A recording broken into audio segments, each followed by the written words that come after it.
aprender com essa palavra a discernir algumas coisas.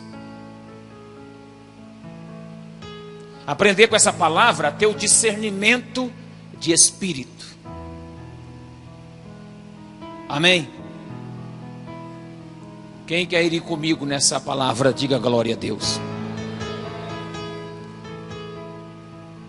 Quem quer receber de Deus mais discernimento de espírito, diga glória a Deus.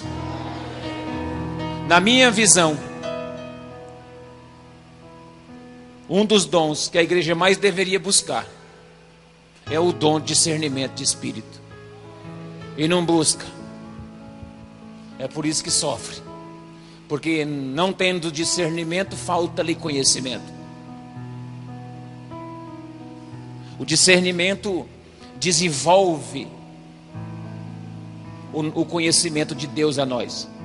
O discernimento não permite você ser atrapalhado na sua fé, na sua confissão. O discernimento faz você fluir na sua espiritualidade. E para começar, eu quero pensar com vocês a respeito da espiritualidade do monte. Jesus chega, chama 3 dos seus discípulos, Pedro, Tiago e João, que são os 3 que mais andam com ele.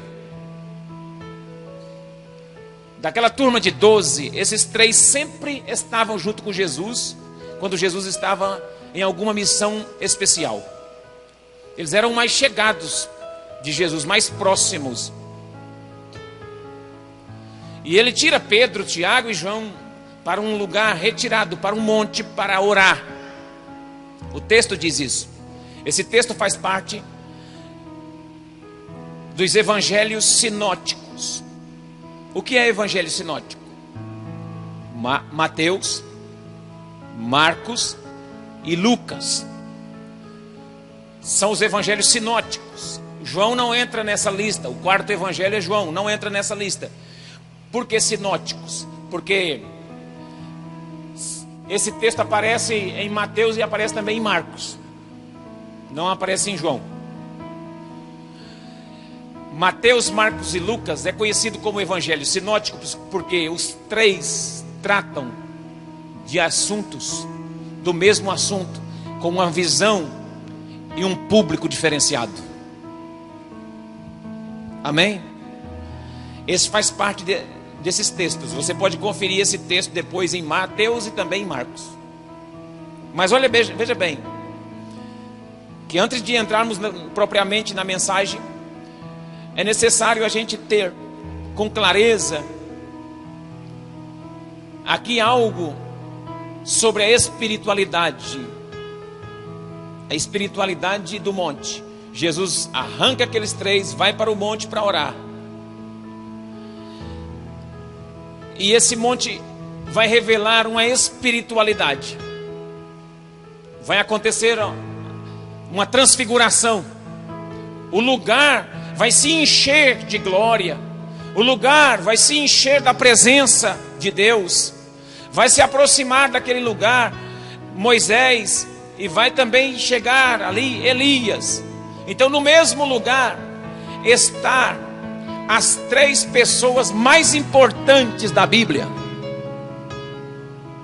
Moisés, a lei; Elias, os profetas; e Jesus, a graça.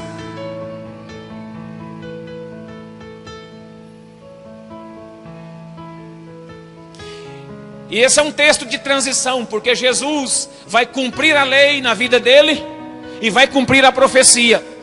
Então Deus, através de Jesus, aquele monte,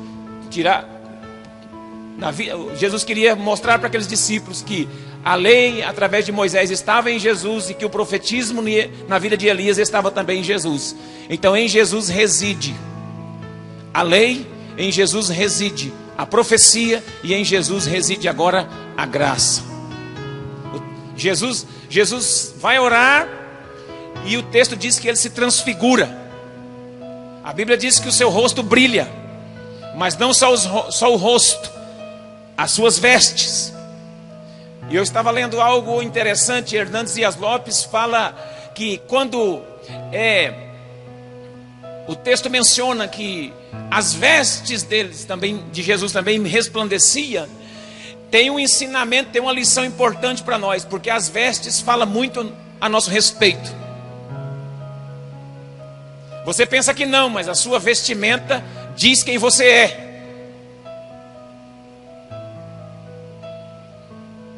A vestimenta fala da capa. O cego tinha uma capa. A capa identificava que aquele homem era um mendigo e cego.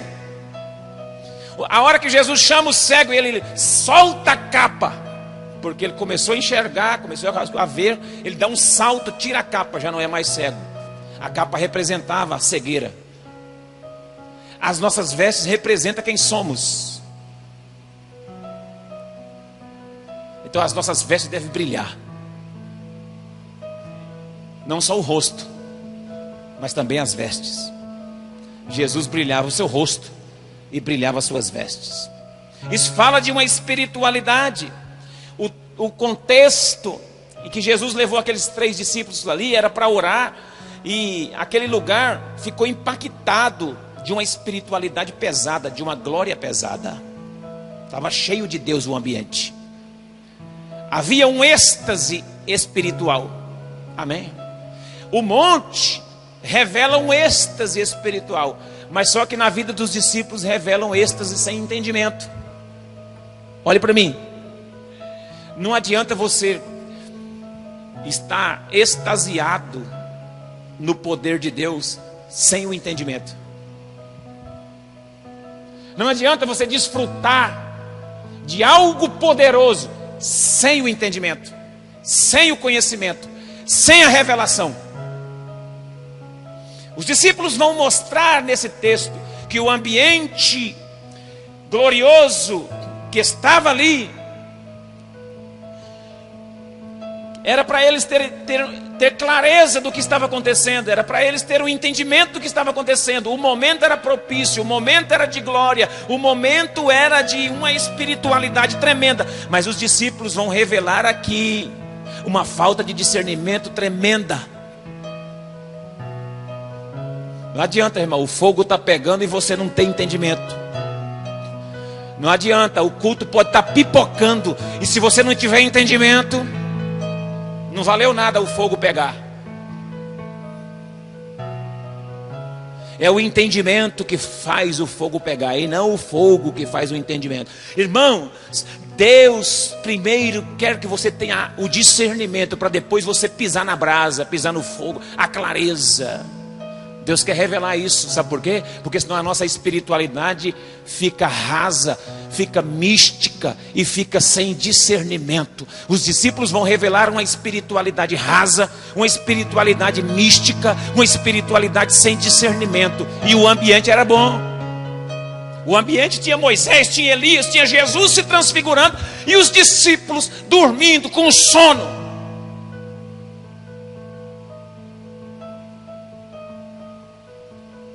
Quantas vezes Jesus está na casa, Deus está bradando, a palavra está falando, e você está sonhando, dormindo, e eu estou sonhando.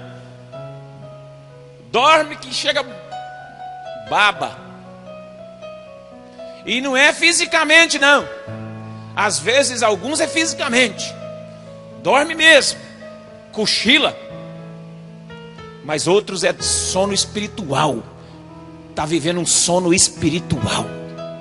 Quero pensar com vocês a respeito dessa falta de discernimento, mesmo no meio de um lugar cheio de espiritualidade, mesmo em um lugar cheio de glória.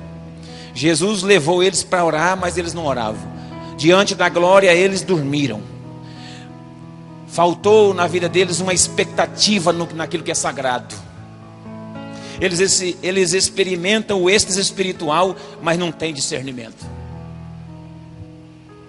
Quem está entendendo?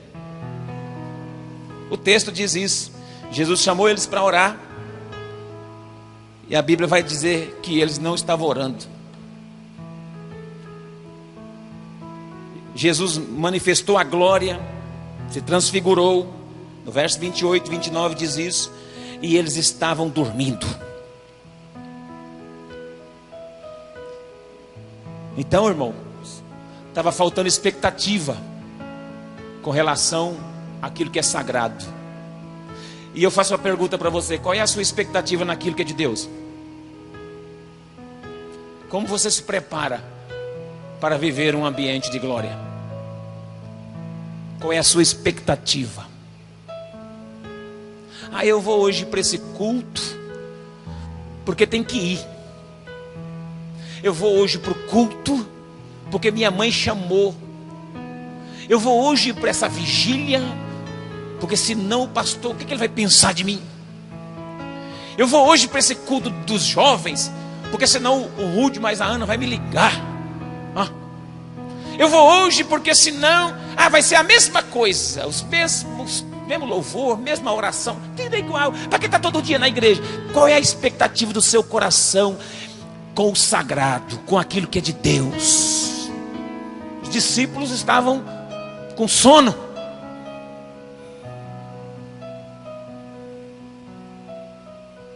Tem gente que está dormindo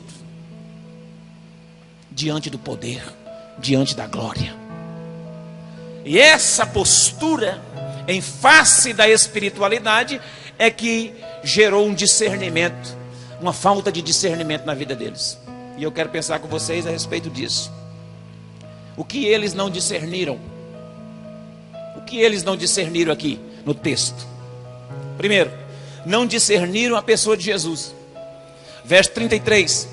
Quando estes se afastavam dele, disse Pedro a Jesus: Mestre, bom é que nós estejamos aqui. Façamos 3 tendas, uma para ti, outra para Moisés e uma para Elias. O texto termina dizendo: ele não sabia o que estava falando, não tinha discernimento de nada. Estava colocando no mesmo pé de igualdade Moisés, Elias e Jesus. Ele estava equiparando o nosso Jesus a Moisés e a Elias, colocando uma tenda semelhante para cada um deles. Mas o nosso Jesus não pode ser comparado a Moisés, o nosso Jesus não pode ser comparado a Elias, o nosso Jesus não pode ser comparado a ninguém. Ele é Deus. Se você pode glorificar, levanta a sua mão e dá glória a Deus. Você precisa saber quem é Jesus, precisa ter o discernimento de quem é Jesus. Nós precisamos ter o discernimento claro de que Jesus é superior à lei, de que Jesus é superior aos profetas, que Jesus é superior a todas as coisas.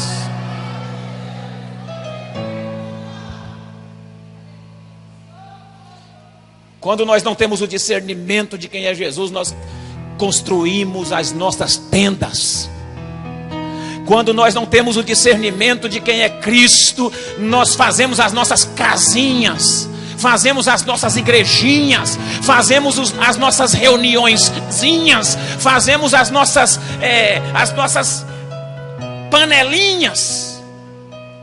Quando nós não temos discernimento quem é Jesus, nós colocamos no mesmo pacote outros profetas, colocamos no mesmo pacote a lei, fazemos uma miscelânea, fazemos uma mistura, jogamos todos no mesmo pacote. Jesus não pode ser colocado no mesmo pacote, não, irmão. Jesus não pode ser colocado no mesmo pé de igualdade, não. A lei passou, reside agora em Jesus.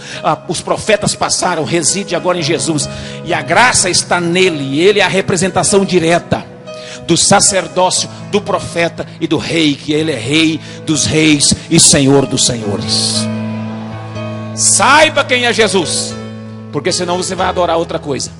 Saiba quem é Jesus, porque senão você vai prestar culto pensando que outra pessoa resolve o seu problema. Saiba quem é Jesus, senão você vai ficar correndo atrás de Elias. Saiba quem é Jesus, senão você vai ficar correndo atrás de Moisés. Saiba quem é Jesus, porque senão você vai ficar cultuando na lei. Saiba quem é Jesus, porque senão você vai ficar cultuando atrás de profeta. Está assim de gente atrás do profeta. Profeta nenhum é maior do que Jesus. Só ele é rei dos reis e senhor dos senhores. Adore a Deus. Segunda falta de discernimento que eu enxergo. Primeiro, eles não discerniram quem era Jesus. Segundo, eles não discerniram a sua missão. Qual era o seu propósito? Qual era a missão de Deus para eles e para Jesus? Veja o verso de número 30. Estavam falando com ele dois homens, Moisés e Elias, os quais apareceram em glória e falavam da sua morte, o qual havia de se cumprir em Jerusalém. Sabe o que aconteceu nesse texto? Pedro esperou um pouco, chamou Jesus de lado e começou a falar com Jesus, porque o texto está falando da partida. Tem uma tradução que diz assim: e eles falavam da sua partida. E eles falavam com Jesus a respeito da sua morte. Olha o teor da conversa lá no monte. Moisés e Elias tratando com Jesus um assunto da partida de Jesus, da morte de Jesus. A partir do momento que saísse daquele monte, Jesus iria para Jerusalém e lá ele iria partir, ele iria morrer. Pedro chega a ponto de chamar Jesus de lado e conversar com Jesus, que isso não ia acontecer com Jesus. Pedro estava querendo atrapalhar o propósito da cruz. Ele não entendeu, ele não discerniu o propósito da missão de Jesus, que era morrer para nos salvar. Quando nós não entendemos o propósito da missão de Cristo, nós atrapalhamos o propósito dessa missão. Nós queremos ser pedras de tropeço para essa missão.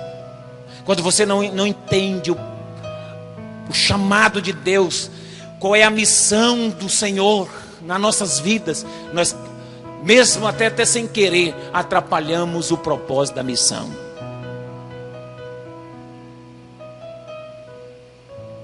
Toda espiritualidade que desvia o foco da cruz é cega. Irmãos, toda espiritualidade que quer burlar o foco da cruz é cega. Toda espiritualidade que tira, que arranca os olhos da cruz é cega. É espiritualidade falsa, é espiritualidade sem peso, é espiritualidade sem cruz, é espiritualidade cega. Não adianta estar no meio de um ambiente de glória, mas não discernir a missão que a cruz representa. Quem está me entendendo? Tem que ter cruz. O seu evangelho, o meu evangelho, tem que ter cruz. E nós não podemos desviar o foco dessa cruz. Os discípulos não entenderam isso. Estavam com dó de Jesus, com pena de Jesus. Não estavam entendendo e nem discernindo a missão de Jesus.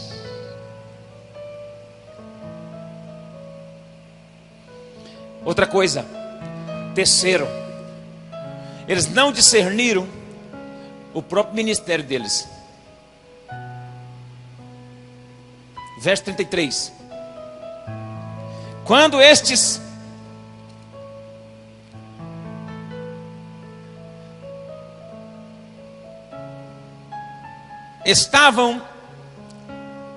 se afastavam dele, disse Pedro a Jesus: Mestre, bom é estarmos aqui. Façamos 3 tendas, uma para ti, outra para mim, outra para Moisés e outra para Elias. E ele não sabia o que estava falando. Eles não discerniram o chamado de Deus para a vida deles. Eles não tinham clareza no próprio ministério deles. Eles não tinham clareza na missão de Jesus e nem na missão deles. Quem não tem clareza na missão de Jesus, na cruz, não tem clareza naquilo que é para fazer. Por quê? Porque eles queriam fazer uma tenda para continuar no ambiente de glória. Eles queriam fazer um local para deitar e rolar na glória. Oh, a maravilha! Glória! É glória que sobe, é glória que desce. E aí vai. E vamos fazer até uma tenda para continuar aqui. Sabe o que Jesus falou? O céu falou, né? Verso 34. Enquanto ele dizia isto, veio uma nuvem e o cobriu com sua sombra. E entrando eles na nuvem, temeram. Saiu da nuvem uma voz que dizia: este é meu filho amado, a ele ouvi. Sabe o que Deus tinha para eles? Olha o verso de número 37. No dia seguinte, quando desceram do monte, saiu-lhe ao encontro grande multidão. Já tinha um homem com um filho endemoniado para ser curado no pé do monte. A unção que recebemos no monte é para curar pessoas no vale. O poder da espiritualidade do monte, ela só vai funcionar se você usá-la para curar as pessoas que estão doentes no vale. Senão não adianta. É espiritualidade vazia sem discernimento. Se você não usa a unção e a espiritualidade que você tem do monte para curar as pessoas no vale, a sua espiritualidade é rasa, vazia e sem discernimento. Posso ouvir um glória a Deus?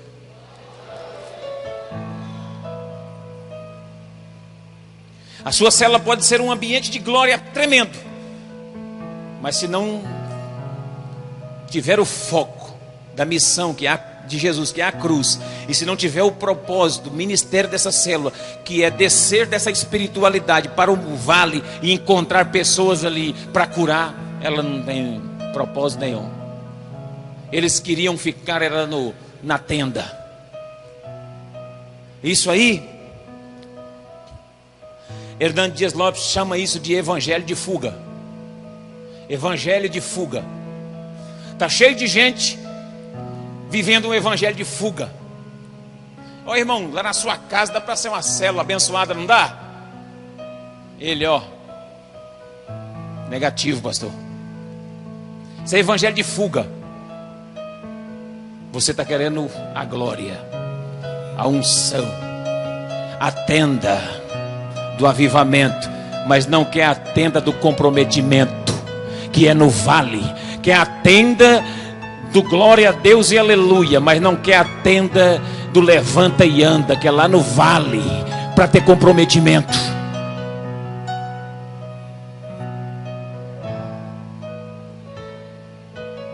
Não discerniram o próprio ministério. Eles queriam a espiritualidade da fuga, eles queriam a espiritualidade do êxtase, mas não queriam a espiritualidade do enfrentamento.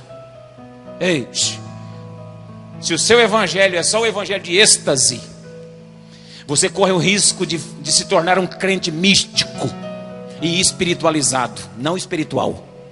Mas se o seu evangelho está centralizado na cruz de Cristo e você consegue ver a necessidade daquele que está endemoniado lá no vale, o seu evangelho tem um propósito. A sua espiritualidade do monte funciona no vale, tem um propósito. Sabe por que a gente pensa assim, irmãos, que queremos construir as tendas em volta do êxtase espiritual? Porque é mais fácil estar no templo, é mais cômodo estar no templo do que estar no campo.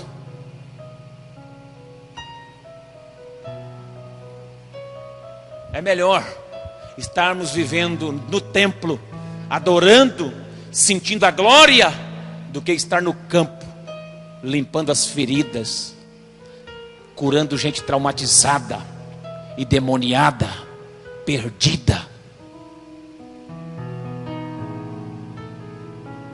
Está na hora de você discernir para que Jesus te chamou.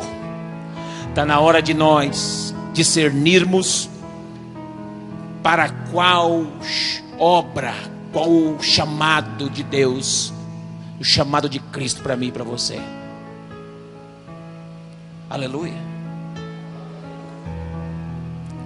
Faltou discernimento. Não discerniram a pessoa de Jesus, não discerniram a missão de Jesus, não discerniram o seu ministério, e não discerniram a adoração. Por último,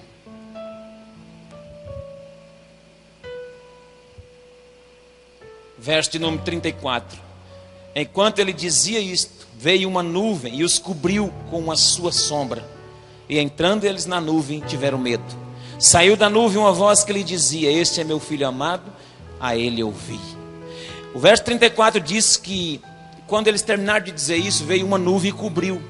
Na hora que a nuvem cobriu o ambiente da glória, eles tiveram medo. A espiritualidade rasa, irmãos, a espiritualidade do sono, faz com que nós tenhamos medo de Deus.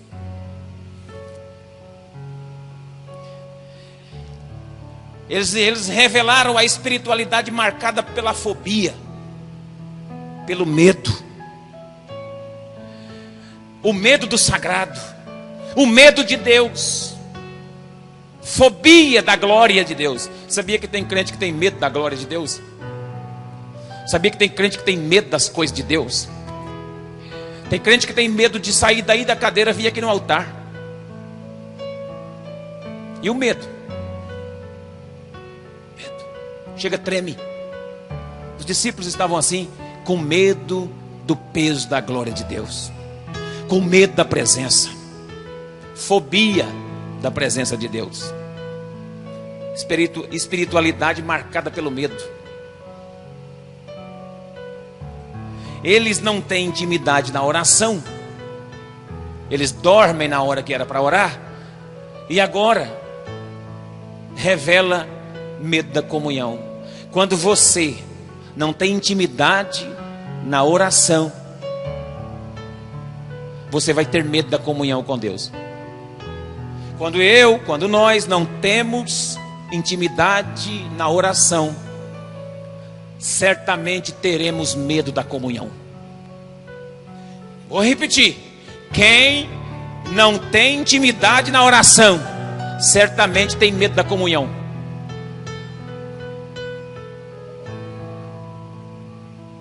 Vou repetir, é para pregar na tábua do coração. Quem não tem intimidade na oração, certamente terá medo da comunhão com Deus. Quando Deus se manifestar, ele vai ter medo. Quando Deus bradar, ele vai ter medo. Quando a nuvem cobrir, ele vai ficar com medo. Não vai ter o discernimento, vai ficar com medo, não vai saber se é de Deus. Medo de Deus, eu termino dizendo isso. Medo de Deus é fruto de uma espiritualidade rasa. Você pode dizer isso? Medo de Deus é fruto de uma espiritualidade rasa. Não discerniram quem era Jesus. Não discerniram a missão de Jesus, que era a cruz. Não discerniram a própria missão, o próprio ministério. E não discerniram a adoração, o poder da glória através da adoração. Ouviu uma voz do céu, Deus falou: esse aí é meu filho, ó. Esse é meu filho. O próprio Deus falou e eles ouviram a voz do céu que dizia: esse é meu filho, em quem tenho muito prazer. Amados irmãos, o medo das coisas sagradas de Deus, o medo da glória de Deus, revela uma espiritualidade rasa, revela uma espiritualidade de um nível muito baixo. Como está o nível da espiritualidade? Como está o nível da sua espiritualidade? O lugar era um ambiente da glória. Havia um peso de glória naquele lugar. Mas eles não tiveram discernimento. Queriam colocar Jesus no mesmo patamar de Moisés. Queriam colocar Jesus no mesmo patamar de Elias. Queriam desviar o foco de Jesus da cruz. Queriam afastar Jesus da cruz.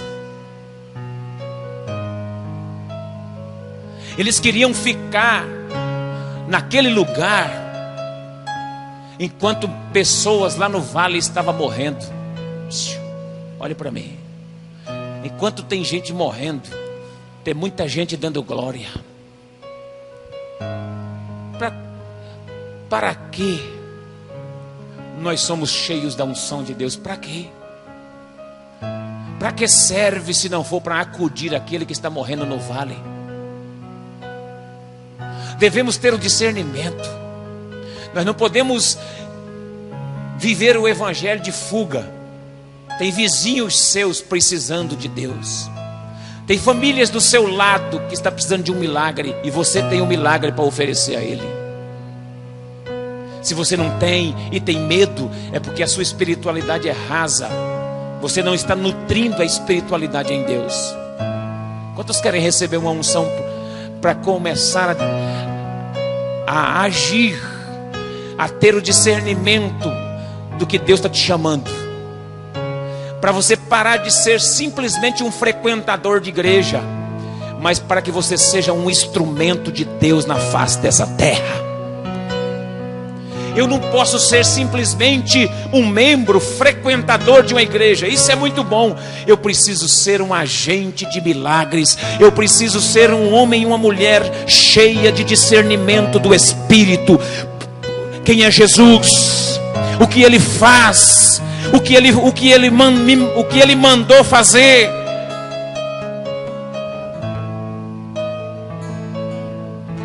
E quando o ambiente estiver pesado da glória, eu devo mergulhar. Eu devo mergulhar. Eu devo mergulhar nas águas de Deus, no fluir de Deus. Flua no discernimento. Peça a Deus discernimento de quem Jesus é para você. Peça a Deus discernimento da missão de Jesus. E peça a Deus discernimento da missão que Ele te deu para fazer. E peça a Deus discernimento do poder e da glória e da adoração que Ele está estabelecendo para esse tempo. Deus vai derramar uma glória. Deus vai derramar um fogo no meio da nossa geração.